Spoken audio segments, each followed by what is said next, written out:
The wine glass shattered against the marble floor the second I heard his voice echo through the hallway. Not mine. Not a stranger's either. Confident. Familiar in a way that made my stomach drop before my brain caught up. I stood frozen outside the half-closed door of a private estate in Napa Valley. Invitation clenched in my hand, my wife's name printed beside mine. Except I was never supposed to be here tonight. Relax, Claire, he said, smooth and amused. Your husband thinks you're at a tasting in San Francisco, right? Silence. Then her laugh. Low, comfortable, intimate. That's when it hit me. This wasn't just a wine club. So what the hell was I standing outside of? If you genuinely enjoy our stories, please subscribe to the channel, tell us where you're from, and what time it is right now. It's always fascinating to know how far our story flows. It started 3 months earlier, back in our apartment in downtown Los Angeles. Claire had come home glowing, holding a sleek black envelope like it was a golden ticket. Exclusive wine club, she said, tossing her heels off. Invite only. Tastings at private estates. High-end stuff. I remember smiling. Proud, even. My wife, leveling up. But something felt off. She started going every other weekend. Always dressed sharper than necessary. Always vague about the locations. Different vineyards, she'd say. They rotate. I didn't question it. Not at first. That changed the night her phone lit up at 2:14 a.m. A message preview flashed across the screen. Can't wait to have you back at the estate. No name. Just a number. My chest tightened. When I asked her the next morning, she barely looked up from her coffee.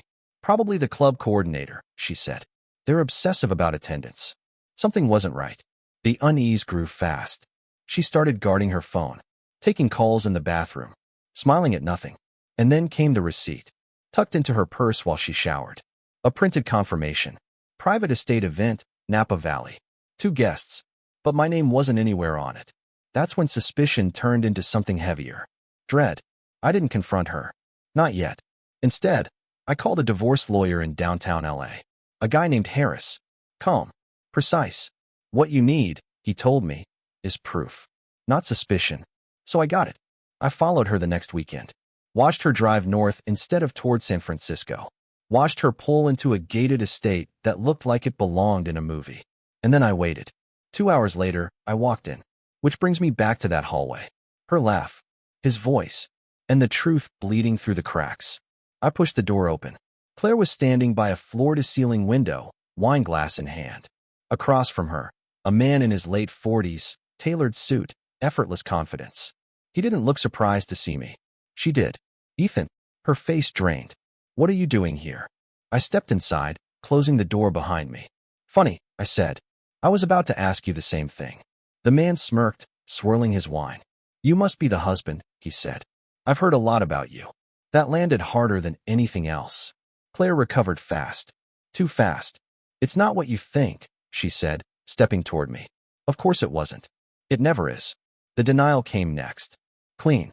Rehearsed. It's business networking, she insisted. You're overreacting. The man chuckled. Claire, he said softly, you might want to be honest. He deserves that much. Deserves. I looked at him. Really looked. And suddenly, I understood. This wasn't random. He owned the estate. The club. The entire setup. This was his game. And my wife was playing it willingly. The manipulation hit harder. You've been distant, Claire said, voice tightening. Always working. I needed something more. I almost laughed. You needed a wine club? I asked. Her eyes flickered. Just for a second. That's when I saw it. Not guilt. Annoyance.